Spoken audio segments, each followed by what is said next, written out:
Auzubillahiminash-shaytanir-rajim. Bismillahir-rahmanir-rahim. अस्सलाम वालेकुम students, hope you are fine. आज हम बायोलॉजी का नेक्स्ट चैप्टर स्टार्ट करेंगे जो कि है होम्योस्टेसिस। होम्योस्टेसिस में be define as the maintenance of the internal condition of body at equilibrium. Homeostasis को डिफाइन किया गया है कि यह हमारे बॉडी के इंटरनल कंडीशंस को मेंटेन रखता है इक्विलिब्रियम पोजीशन पे despite changes in the external environment. External environment में जो भी चेंजेस होते हैं उसके मुताबिक वो अपने अंदरूनी कंडीशंस को स्टेबल रखता है। For example, the core temperature of human body remains at about 37 degree centigrade. जो हमारी ह्यूमन बॉडी का जो टेम्परेचर है वो 37 डिग्री सेंटीग्रेड पे रहता है despite fluctuations in the surrounding temperature. हालांकि जो हमारा सराउंडिंग टेम्परेचर है वो जैसा मर्जी हो। Similarly the blood glucose level remain about 1 gram per litre despite eating our meal rich in carbohydrates. और जो कि हमारा जो ब्लड ग्लूकोज लेवल है वो रिमेन रहता है 1 ग्राम पर लीटर, इसके बावजूद कि हम वो खाना खाते हैं जो कि कार्बोहाइड्रेट से भरा हुआ होता है। Body cells need a internal environment in which conditions do not change much. Body cells को वो इन्वायरमेंट चाहिए होता है इंटरनल जिसमें ज़्यादा जो कंडीशंस है वो चेंज ना हो। Stable internal conditions are important for the efficient functioning of enzyme. जो स्टेबल कंडीशंस है हमारे इंटरनल वो हमारे बहुत ज़रूरी होते हैं ताकि वो अपने सही तरह फंक्शनिंग कर सके। The following are some process of homeostasis. Homeostasis के कुछ प्रोसेसेस है। नंबर 1 है ऑस्मोरेगुलेशन। ऑस्मोरेगुलेशन क्या काम करता है? It is the maintenance of the amount of water and salts in body fluid that is blood and tissue fluids. ये maintenance है हमारे बॉडी फ्लूइड्स के अंदर पानी और सॉल्ट्स की। कौन से बॉडी फ्लूइड्स? जैसे कि ब्लड हो गया या फिर टिश्यू फ्लूइड्स।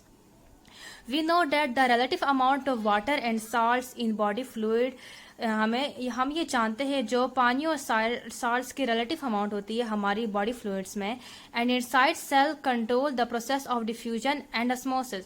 और जो सेल्स के अंदर फ्लूइड होते हैं वो डिफ्यूजन और ऑस्मोसिस के प्रोसेसेस को कंट्रोल करते हैं which are the essential for the functioning of cell, जो हमारे सेल की फंक्शनिंग के लिए बहुत ज़रूरी है। Recall the concept of tonicity from grade 9 biology. Thermoregulation. The maintenance of internal body temperature is called thermoregulation. हमारी इंटरनल बॉडी का टेम्परेचर को मेंटेन रखने का नाम है thermoregulation. The enzymes of body work best at particular temperatures. जो हमारे body के एंजाइम्स है वो अच्छे तरीके से काम करते हैं खास टेम्परेचर पे जिसे हम कहते हैं optimum temperature. Any change in body temperature में affect the functioning of enzyme. हमारे जो बॉडी टेम्परेचर में जब कोई चेंज होता है तो वो हमारे एंजाइम की फंक्शनिंग को भी अफेक्ट करता है। नेक्स्ट हमारे पास है excretion. Excretion is also process of homeostasis. ये भी होम्योस्टेसिस का एक प्रोसेस है। In this process the metabolic waste are eliminated. इस प्रोसेस में क्या होता है, जो मेटाबॉलिक वेस्ट है वो सारे के सारे एलिमिनेट किए जाते हैं from body to maintain the internal conditions at equilibrium, ताकि हमारे इंटरनल कंडीशंस इक्विलिब्रियम पे स्टेबल रह सके। अब इस ब्लू ब्लॉक में क्या लिखा हुआ है? Metabolic waste means any material that is produced during body metabolism and that may harm the body. Metabolic waste का मतलब है वो मटेरियल जो कि बॉडी के मेटाबॉलिज्म के दौरान प्रोड्यूस होते हैं और वो हमारी बॉडी को हार्म कर सकते हैं, मतलब नुकसान पहुंचा सकते हैं। अब हमारे पास जो टॉपिक है आ रहा है वो है होम्योस्टेसिस इन प्लांट्स। प्लांट्स के अंदर होम्योस्टेसिस कैसे होता है? Plants respond to environmental changes and keep their internal condition constant, that is homeostasis. जो प्लांट्स हैं वो इन्वायरमेंटल चेंजेस की तरफ रिस्पॉन्ड करते हैं और अपने अंदरूनी जो कंडीशंस उनको कांस्टेंट रखते हैं, जिसे कहते हैं homeostasis. They apply different mechanism for the homeostasis of water and other chemicals. वो मुख्तलिफ किस्म के मैकेनिज्म अप्लाई करते हैं ताकि होम्योस्टेसिस ऑफ वाटर के लिए और दूसरे केमिकल्स के लिए, जैसे कि oxygen, carbon dioxide, nitrogenous material etcetera. तो जो फर्स्ट हम पढ़ने वाले हैं वो है removal of extra carbon dioxide and oxygen. In daytime, the carbon dioxide produced during cellular respiration is utilized in photosynthesis. दिन के वक्त जो कार्बन डाइऑक्साइड प्रोड्यूस होता है सेलर रेस्पिरेशन के दौरान वो फोटोसिंथेसिस के प्रोसेस में यूटिलाइज हो जाता है and hence it is not a waste product. इस वजह से ये वेस्ट प्रोडक्ट नहीं होता. दिन की वक्त की बात हो रही है. At night it is surplus because there is no utilization of carbon dioxide. इसकी अमाउंट डबल हो जाती है, ज्यादा हो जाती है, क्योंकि दिन रात के बाद कार्बन डाइऑक्साइड की यूटिलाइजेशन नहीं होती. It is remove from the tissue cells bye diffusion. ये टिश्यू सेल्स से रिमूव किया जाता है डिफ्यूजन के प्रोसेस से. In leaves and young stem carbon dioxide escapes out through stomata. Leaves के अंदर और जो यंग स्टेम्स के अंदर है जो कार्बन डाइऑक्साइड है वो उनके स्टोमेटा के थ्रू एस्केप हो जाता है. In young roots carbon dioxide diffuses through the general root surfaces specially through hair roots. जो कार्बन डाइऑक्साइड है वो डिफ्यूज होता है स्पेशल रूट सर्फेसेस के थ्रू और खासतौर पे जो रूट हेयर्स है इनके थ्रू वो डिफ्यूज हो जाता है. अब ऑक्सीजन कैसे रिमूव होता है? Oxygen is produced in mesophyll cells only during day time. जो ऑक्सीजन है वो मेसोफिल सेल्स में प्रोड्यूस होता है सिर्फ दिन के वक्त as a by product of photosynthesis. जो फोटोसिंथेसिस के प्रोसेस में as a by product produce होता है. After its utilization in cellular respiration में इसकी यूटिलाइजेशन के बाद the mesophyll cells remove the extra amount of oxygen through stomata. जो मेसोफिल सेल्स है वो अपने स्टोमेटा के थ्रू ऑक्सीजन की एक्स्ट्रा अमाउंट को रिमूव कर लेते हैं. नेक्स्ट हमारे पास है removal of extra water. We know that plants obtain water from soil and is also produced in the body during cellular respiration. हम ये जानते हैं जो प्लांट्स है वो वाटर को सॉइल से ऑब्टेन करते हैं और ये साथ साथ में प्रोड्यूस होता है उनकी बॉडी के अंदर सेलुलर रेस्पिरेशन के दौरान. Plants store large amount of water in their cells for turgidity. और जो प्लांट्स है वो अपने बॉडीज के अंदर लार्ज अमाउंट ऑफ वाटर को स्टोर करते हैं ताकि वो टर्जिड रह सके. Extra water is remove from plants body by transpiration. जो एक्स्ट्रा वाटर है वो रिमूव होता है प्लांट बॉडी से किसके थ्रू? ट्रांसपायरेशन के थ्रू. अब यहाँ पे आप देखिए ब्लू बॉक्स में रिकॉलिंग है. ट्रांसपायरेशन है क्या? Transpiration is the loss of water from plant surfaces in the form of vapours. Transpiration ये पानी का की लॉस है फ्रॉम प्लांट सरफेस से किस फॉर्म में? वेपर्स के फॉर्म में. At night, transpiration usually does not occur because most plants have their stomata closed. रात के वक्त ट्रांसपोरेशन अकर नहीं होता क्योंकि प्लांट्स के ज्यादातर स्टोमेटा क्लोज होते हैं. If there is a high water content in soil, water enter the roots and is accumulated in xylem vessels. अगर सॉइल के अंदर वाटर के अमाउंट बहुत ज्यादा है तो वाटर एंटर होता है रूट्स के थ्रू प्लांट के अंदर और xylem vessels के अंदर एक्यूमुलेट हो जाता है. Some plants such as grasses force this water through special pores. जो कुछ प्लांट्स है जैसे कि ग्रासेस है वो स्पेशल पोर्स के थ्रू वाटर को फोर्स कर सके ताकि वो उनके बॉडी से निकल सके.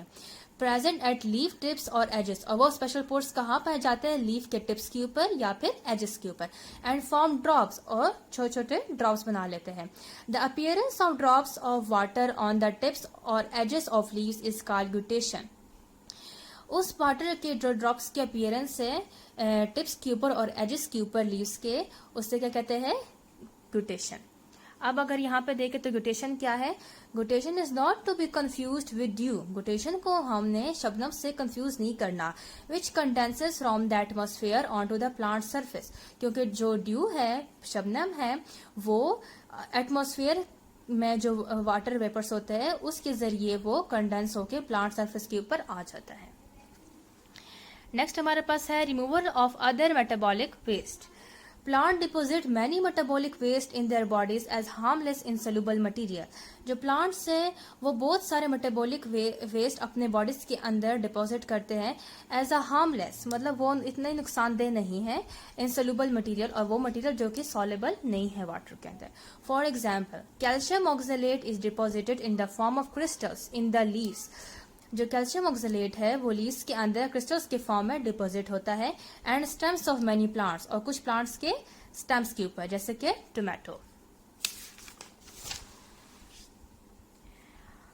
इन trees which shade there leaves yearly. और वो ट्रीज जो कि हर साल अपने लीव्स शेड करते हैं, मतलब गिराते हैं, the excretory products are remove from body during leaf fall. तो जो उनके एक्सक्रीटरी प्रोडक्ट्स है वो उनकी बॉडी से लीफ फॉल के दौरान रिमूव हो जाते हैं। Other waste material that are removed by some plants और रेजेंस, और जो दूसरे वेस्ट मटेरियल है प्लांट्स के जरिए वो रिमूव होते हैं, वो कौन कौन से हैं? अब रेजेंस है, वो रेजेंस कौन रिमूव करते हैं? By coniferous trees, gums, by kikar, latex, by rubber plant and mucilage, by carnivorous plants and ladyfinger. Blue block में क्या मेंशन है? The removal of excretory products is a secondary functioning of leaf fall. अच्छा, leaf fall का जो secondary function क्या है? वो एक तो पुराने पत्ते गिरा के नए बनाता है, और ये दूसरा क्या है? वो एक्सक्रीटरी प्रोडक्ट्स को रिमूव करता है। If the leaves are not shed, the calcium oxalate just remains as harmless crystals in the leaves.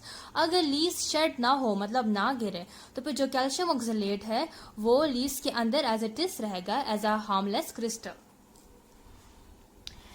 Next जो हमारे पास टॉपिक है वो osmotic adjustment in plants. On the basis of the available amount of water and salt, plants are divided into 3 groups. Number 1 है hydrophytes, xerophytes and halophytes. अब hydrophytes क्या है? Hydrophytes are the plants which live completely or partially submerged in fresh water. Hydrophytes वो plants है जो मुकम्मल तौर पे या फिर पार्शली फ्रेश वाटर के अंदर रहते हैं।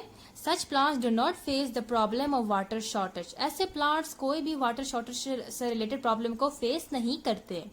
They have develop mechanism for the removal of extra water. वो ऐसा मैकेनिज्म बनाते हैं ताकि वो एक्स्ट्रा वाटर को रिमूव कर सके अपने सेल्स में से। Hydrophytes have broad leaves with a large number of stomata on their upper surfaces.